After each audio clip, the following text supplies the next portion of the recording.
Hello, hello, hello. It's Kathy Bedell at mystampinspot.com coming to you today with our Stampin' Up! Paper trimmer tips and tricks. I'm going to go quick here. First of all, let me just say, if you've had yours for a while, feel free to take a Lysol wipe to clean your board. That's what I do with mine because sometimes we get adhesive on it. I just replaced these because this is actually the second take of my video, but I wanted to let you know that scoring blades are replaceable. They're in the online store, online exclusives. You get them in a 2-pack. The blades are replaceable. You get them in a 4-pack. Those are in the catalog. I like to have my scorer at the top. It's just force of habit. There is a little, I'm sorry about the dogs. My husband's coming home. There is a little notch down here on this arm. Oops.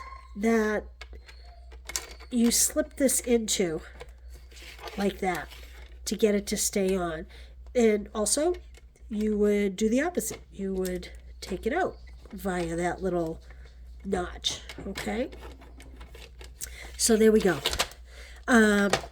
This extends to 17 inches, which is awesome if you're a scrapbooker.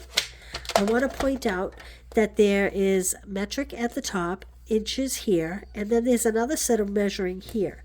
Why would you need this second set of measuring? Well, let's say that I wanted to make a cut from my score line. So let's say I wanted to cut this side 3 inches from my score line. If I try to line this up here, I'm not going to get it exact.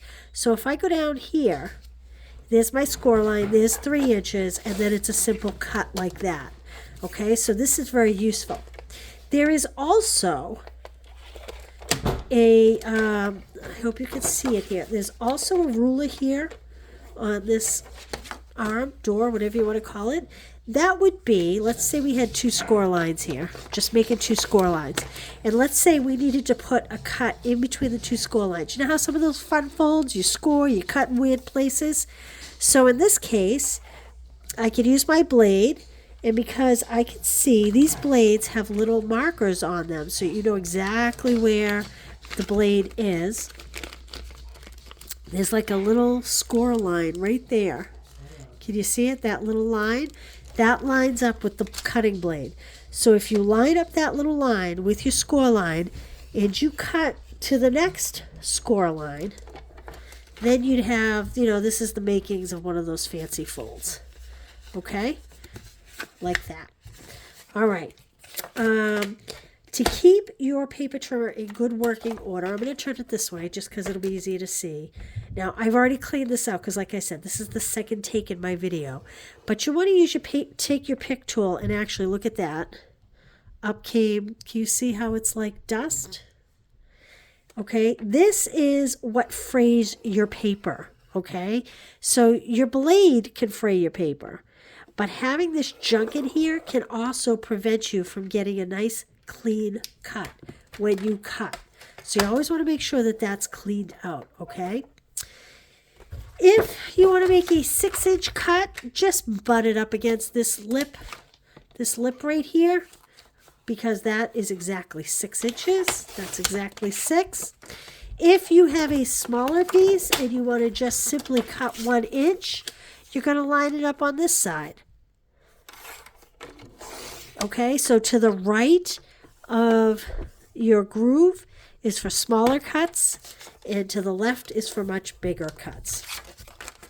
Okay, what else? What else? Oh, I do want to mention this track right here that the blades slide back and forth on.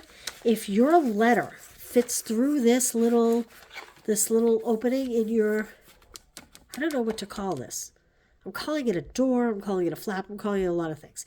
But if your envelope fits through here with no problem, it's 1 stamp. You could just throw it right in the mailbox. If you have a lot of bling and it doesn't go through there and it's not too heavy, you probably, if it gets caught because it has a lot of big rhinestones, you might have to have them hand stamp it. And if it's just thick because it has a lot of layers and it's not bling, then you might need 2 stamps, okay? But if it fits through there, you know it's a 1 stamp postage thing, okay? All right, let's see. What else? I did want to mention, get my little pointer. So obviously the big lines are the 1 inch. The next biggest lines are the 1/2 inch. So this would be 2 1/2. Then there's 3/4, so 1/4, 2/4, 3/4. The next smallest line is eighths. So that'd be 1/8, 2/8, 3/8, 4/8, 5/8. The very smallest line are 1/16. So if you get a measurement, directions with a measurement of 3/16, 2 and 3/16, you're going to go 1, 2, 3/16. And that's that line right there. Okay? All right, let me check my notes here, see if there's anything else I wanted to make sure I told you. Oh, I know what I want to tell you. A lot of years ago, and I can't remember what demonstrator it was, but did you ever go to score a piece of cardstock and you accidentally cut it? Well, a demo told me a lot of years ago, remember, the darker means death. Death to the paper. If you use this, you're cutting it. That's it. It's done. So if you want to think of it that way, you also could put an S on this with a Sharpie and a C on this with like a white marker. One for, scoring and one for cutting. But I think that's about it. All right. If you have any questions, let me know. Like I said, if you're cutting layers with adhesive and you get adhesive on here, Lysol wipe does the trick. All right. Thanks for being here. Bye.